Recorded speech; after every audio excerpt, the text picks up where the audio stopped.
They call it the great work, the great plan, the lost word. We, the people, tell the government what it is allowed to do. It exists. It is being brought about. It is working its effect upon us now, today, as I speak. I'm telling you this is what's going to happen because I've talked to them face to face, and they don't even hide the fact. That person will wear the throne of the world. Behind that person will be a council of what they call wise men who will really be the rulers. This poor guy's just going to be the fool they stick out there to take the brunt of the public wrath whenever it's necessary. Then you can knock him off if you want to. They just put somebody else up there. Truth is what I'm all about. And believe me, sometimes I get caught in the deception just like everybody else, but it's not as easy to catch me in the deception as it is to catch most of you. Because I've been caught too many times, and I learn from my mistakes. And I spend 99% of my time searching out the truth where none of you have ever looked. Some of you may have looked in some of the areas and some of the things that I've looked in, but I guarantee you there's nobody in this room who has looked where I've looked as long as I have looked, as diligently as I have done it. Now, what I'm going to try to do today is sort of give you some of what I've learned. And you can take it for whatever you think it's worth. I hope that you will take it out of here and use it to search for your own truth. Truth is not always cut and dried. It's not always black and white. You can't get into the concept that, hey, this is right and that is wrong and there is no in-between, because that's not true. There are all kinds of in-between all the time.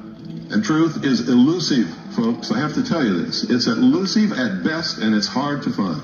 And the moment you think you know it all, you have lost yourself again. The moment that you say, I'm going to listen to him, and anybody that says anything different to him is wrong, you just totally destroyed yourself. Any opposing viewpoint, anything that opposes the status quo, if you won't listen to it, you're already brainwashed. You've closed your mind, and you are at the mercy of whatever manipulation they want to throw your way, because you've already determined that they're telling you the truth no matter what. You don't investigate. You have accepted blindly. That's the most dangerous thing that can happen to anyone. Now, I'm going to talk about this country and what it's all about. Some of you are going to disagree with me.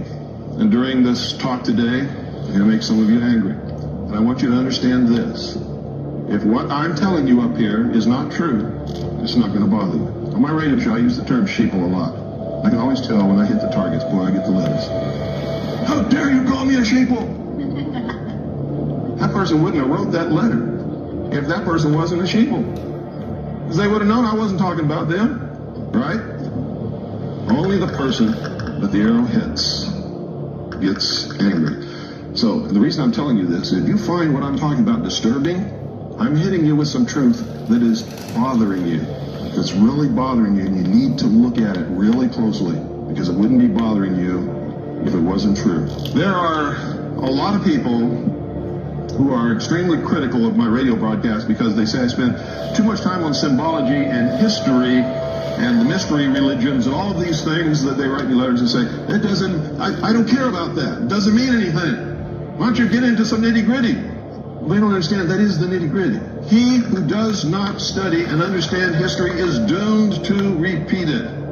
And the same play has been being performed throughout the history of the world by what we call the builders, the controllers, the puppet masters, whatever you want to call them. I'm going to start right at the beginning and tell you exactly who they are and how to identify them. Okay? Because they really are puppet masters. They really are controllers. They really are builders, but they're not engaged in building buildings. They're engaged in building people.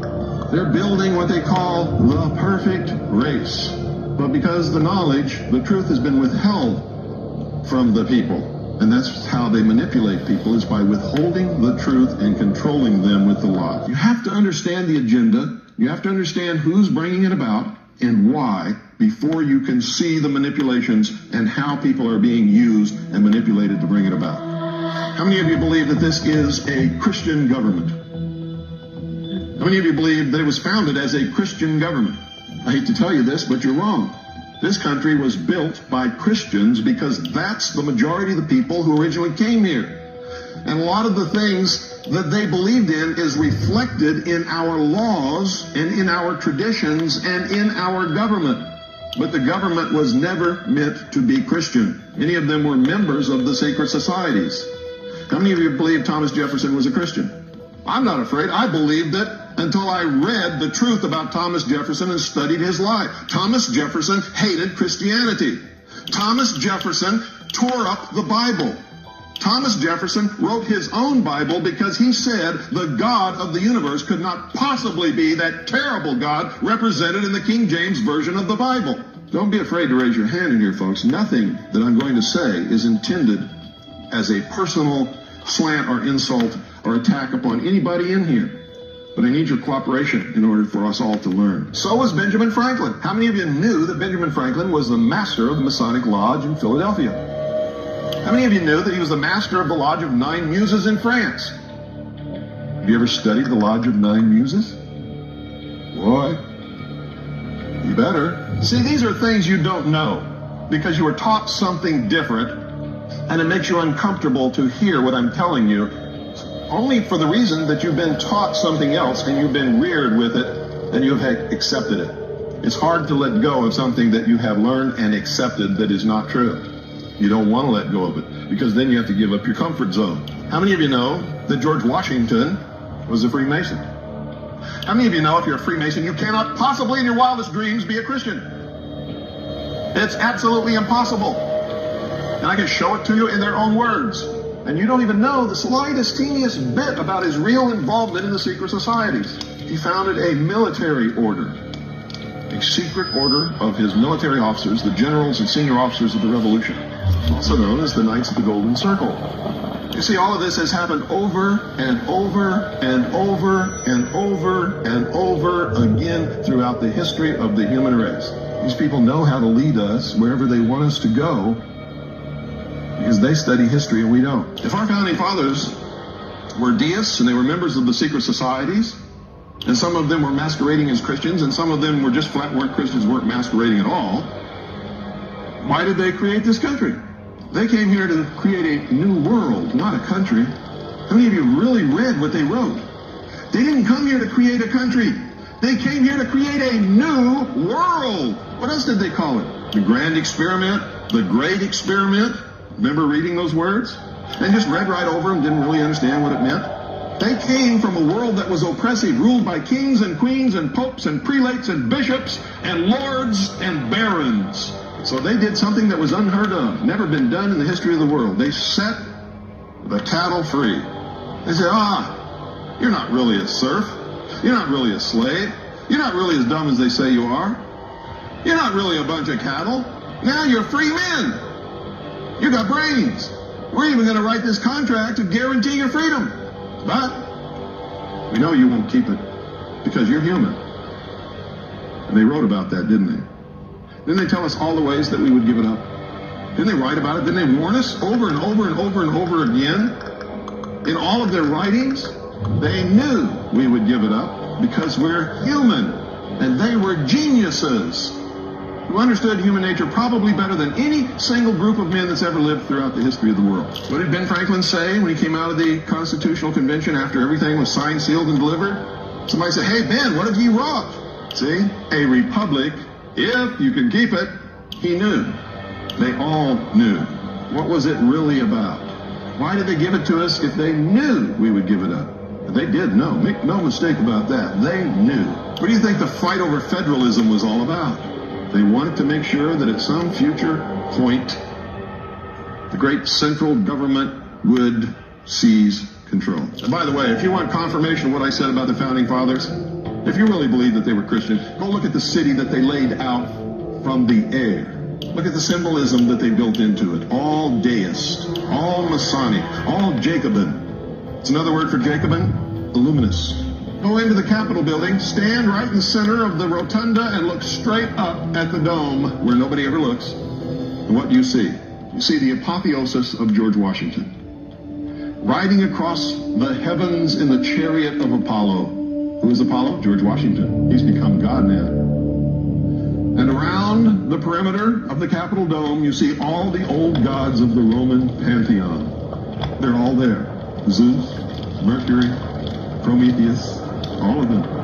What's that doing on the inside of our Capitol dome if this country is a Christian nation? Now, there's some people you can listen to who are not gurus, God's not whispering in their ear. They don't have a crystal ball. But they are what I call the inner circle. They know what's coming. They're part of it. And when they write or they talk, you better listen to them. One of them's Henry Kissinger. Listen to Henry Kissinger. Henry Kissinger doesn't just get up and jaw. If he says something that's important, listen to him. Whether you like him or not doesn't make any difference. But I've discovered that most people that ever meet him really like him a lot. He's very charismatic, very polite, very gracious, very nice guy. He's also one of the biggest traitors that's ever lived. Another one that you have to read is Foreign Relations. Foreign Relations is published by the Council on Foreign Relations, and you can subscribe to their publication. Whatever they write in there usually happens about 2 years later. Whatever it is. It's almost like magic. If they're not involved in any of this, how come what they write about always happens? Almost everybody in government belongs to the Council on Foreign Relations and the Trilateral Commission, or both. They speak in a code that they understand perfectly. The average person hasn't got the slightest idea what they're talking about. And if you don't study them and their symbology and what they believe in and what their agenda is, you'll never know. You could read this and never know what this guy's saying. Oh, that sounds nice. That's what most people say. Oh, that sounds nice. Doesn't it sound nice in a way? But if you really understand it, it's not nice at all. What they're saying is, screw you, we're going to enslave you. We're going to engineer how you live, how you think, how you work, everything. Here's also what he says on page 9. Now, if you don't understand the Ordo ad Chaos technique, order out of chaos. By the way, that's the motto of the 32nd degree of Freemasonry. Ordo ad Chaos. We'll just devolve everything into a state of chaos, and out of that we will bring order to the world the way we want it. And everybody will get down on their knees and thank us for restoring order and security to their lives. And they will be willing to give up anything to us for that favor.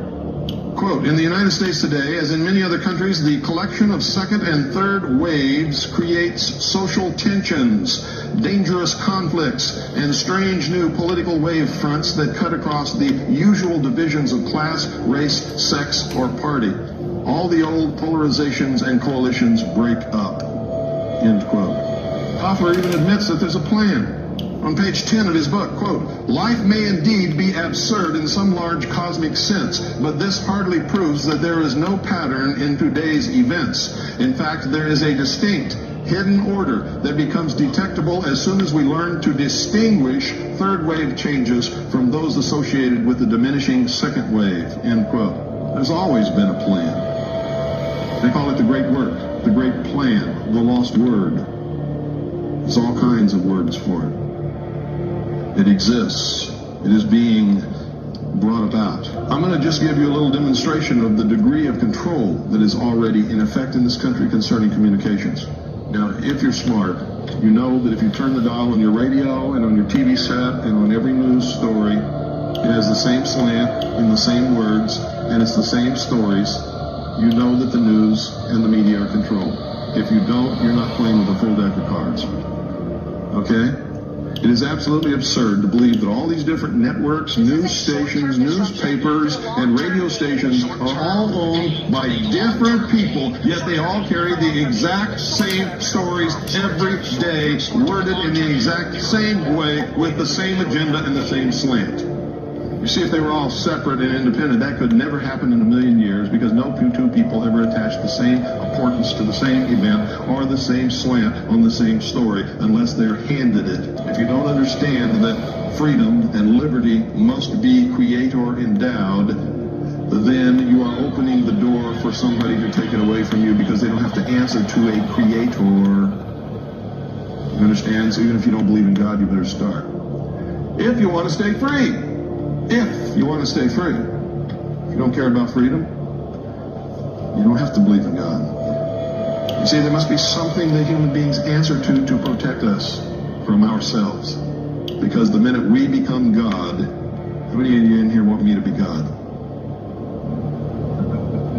I don't want me to be God either. Because I know who I am. I know the temptations that I'm subject to. I have seen what power can do to people, and I might fall prey to that same corruption that would allow me to use that power wrongly. We're in this situation because all of us, me included, we're dummies for most of our lives. And unless we change that, we are never going to turn anything around. That is the cold, hard truth, whether we like it or not. And we all, at some point in our life, have to go in the bathroom, confront our own self in the mirror and say, Bill Cooper, you've been a fool for most of your life. What is the matter with you? You've got to stop it right now. You've got to stop being stupid.